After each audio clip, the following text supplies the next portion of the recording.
This stinking cheap keyboard almost made me discard a perfectly good working computer.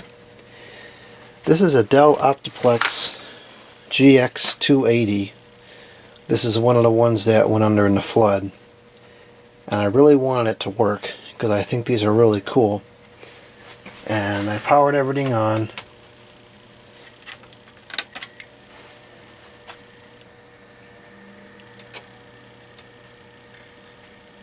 Came to life just fine. I heard the drive had initialized.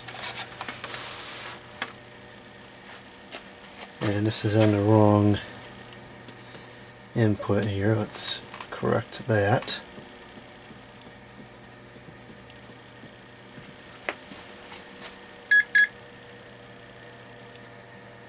Okay, so you couldn't see it because it wasn't on the right input, but I came up with all this stuff, which is what I would expect.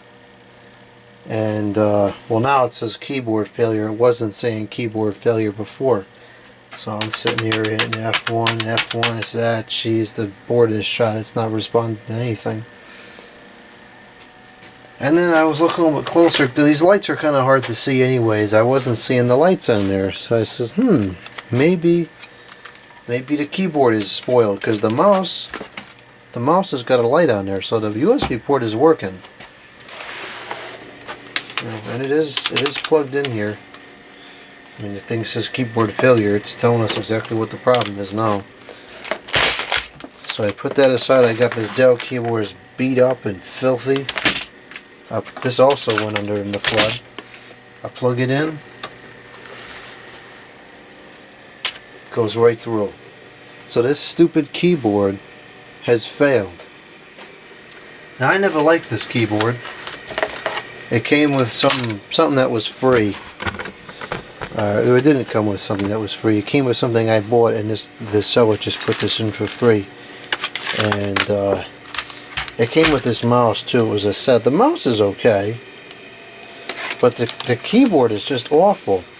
And the reason why I didn't like it is because the key layout is non-standard. And if you look at a standard keyboard, look at the enter keys. See, this is the normal layout with the enter key here and I think that's called a backslash. I always confuse the back and forward slash, and the backslash is above it. This one, the enter key does not come off, as far as it should. And it's got some stupid design where the backslash is down here and the enter is up on both rows. So when you're typing, you go along like this, you're typing like this, and you go 2 over to get enter. That's standard typing. On this one, you're typing and you go 2 over. That was wrong. It starts here. You're typing like this, you go 2 over, and you get the stinking backslash. So I could never use this thing for regular typing because I would be hitting backslash all the time. So that's why I kind of deemed this just a testing. But the other thing was, like, it's so flimsy. I mean, this is really bad. I don't know if you've seen that on the video, but it flexes with no effort. It's terrible. This is probably the worst keyboard I've ever used. Well, it's no longer a testing keyboard. This will be the new testing keyboard. When it's actually going to work.